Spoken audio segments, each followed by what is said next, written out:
We come now to the fourth visit, where I shall introduce you to your greatest asset, and with this introduction, the master key to success will be within your easy reach.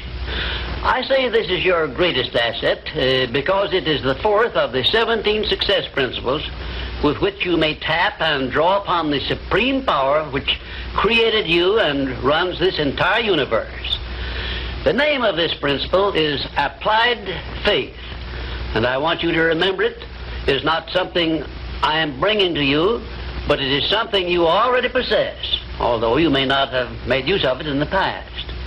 And now let me tell you what applied faith is and what you can do with it. Applied faith is the mental attitude wherein you may clear your mind of all fears and doubts and direct it to the attainment of whatever you desire in life. In our first visit, I told you that you and I and every person were blessed with the privilege of complete control over but one thing, and that is the exclusive right to take possession of our own minds and direct them to the attainment of whatever we desire in life. Applied faith is a mental attitude we must cultivate and maintain before we can take complete possession of our minds. It is the means by which we may break the seal of that envelope I mentioned in our first visit and take full possession of the 6 forms of riches we get in return for taking possession of our minds and using them.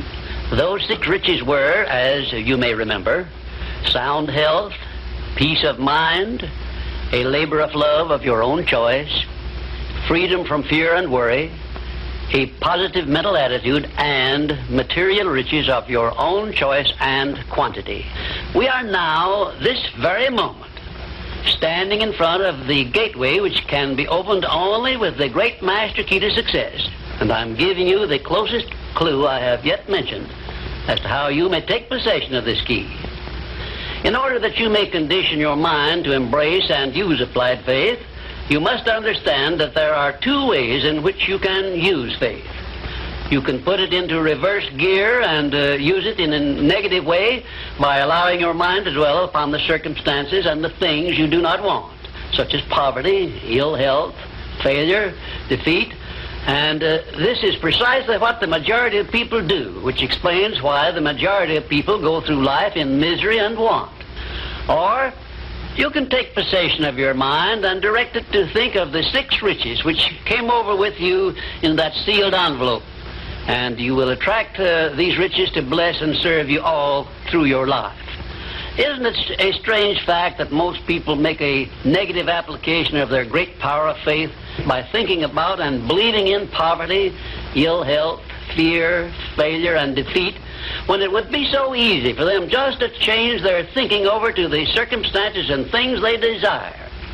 Now let me give you a description of the one thing which represents the main difference between a successful person and a failure. Please listen carefully and think for yourself as I speak, because failure to recognize the truth I am about to give you is the starting point of most failures. Successful people in all occupations, all professions, and all callings have one trait which distinguishes them from the failures. It is their capacity for belief.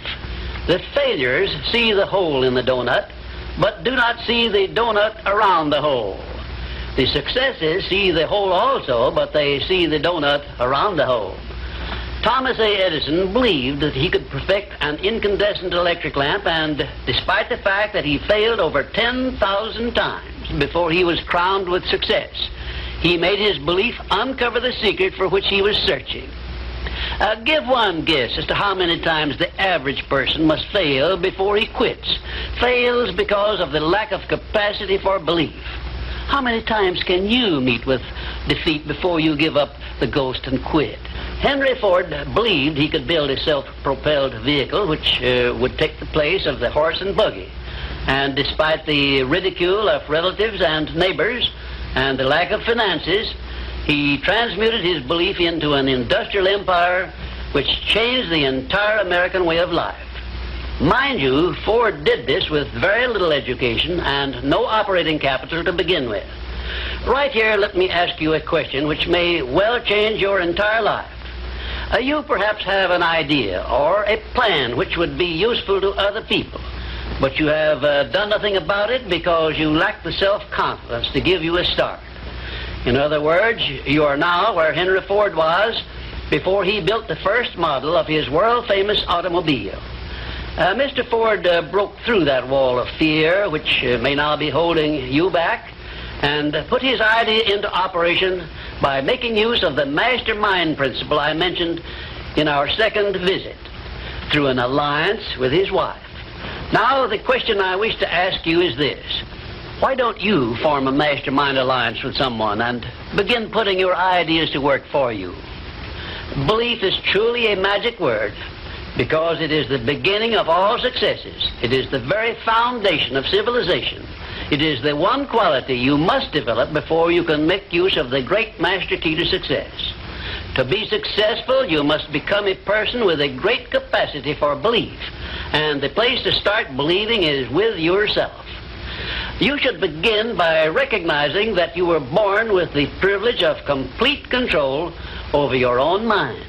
You should also recognize that by the application of the master key to success, which I am passing on to you through these visits, you can take full possession of your mind and make it yield you whatever you demand in life. Observe, I use the word demand, not beg. The Creator never intended for you to beg for anything. If He had, He would not have blessed you with full control over your own mind.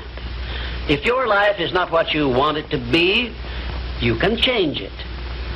As a matter of fact, you can do anything within reason that you desire to do if you embrace the principle of applied faith and keep it directed to the attainment of the things you want and off the things you do not want. I should know what I'm talking about because I was handicapped at birth by the four horsemen which keep most people in bondage all the days of their lives: poverty, fear, illiteracy, and superstition. I have discovered the master key which gives one deliverance from all the evils one does not want and opens wide the gateway to the riches which the Creator intended every person to enjoy on this earth. Applied faith is the only means by which the master key can be appropriated and used. Therefore, I give you these instructions through which you may create a mental attitude which is favorable for the expression of faith. 1, know what you want and believe that you can and will get it. 2, give expressions of gratitude many times daily for having received that which you want, even before you actually get physical possession of it. Possession starts first in the mind. Please remember this. 3rd, keep your mind open for hunches from within. And when you are inspired to action, do not wait, but move on your own personal initiative at once. Remember, there can be no application of applied faith without action. 4th, when overtaken by defeat, as you may be many times, remember that man's faith is tested many times before he is crowned with final victory. And accept your defeat as nothing more than a challenge to keep on trying. And 5, a burning desire for the things or circumstances you want is the starting point of all applied faith. Be definite, believe, and act. And keep on acting if at first you meet with defeat. 6, when doubt creeps into your mind, remember that whatsoever a man believeth, that shall he also reap. Remember, faith is not something you get. Faith is something you already have. But you may be using it in reverse gear by believing in the circumstances and things you do not want, the things you fear. Remember also that faith is guidance only. It is not a power which will bring you what you want, but a power that can guide you to go after what you want and get it. Remember, too, that your faith is limited only by your own capacity to believe. You can do whatever you make up your mind to do. I believed I could give the world a practical philosophy of success which would free men and women from their fears and limitations. I stood firmly back of that belief through 20-odd years of effort. and so my belief give freedom to millions of people. Do the thing, said Emerson, and you shall have the power. May I paraphrase this great truth by saying, believe and you shall receive. And now, until our next visit, will you please remember that your life is exactly what you make it by your own mental attitude.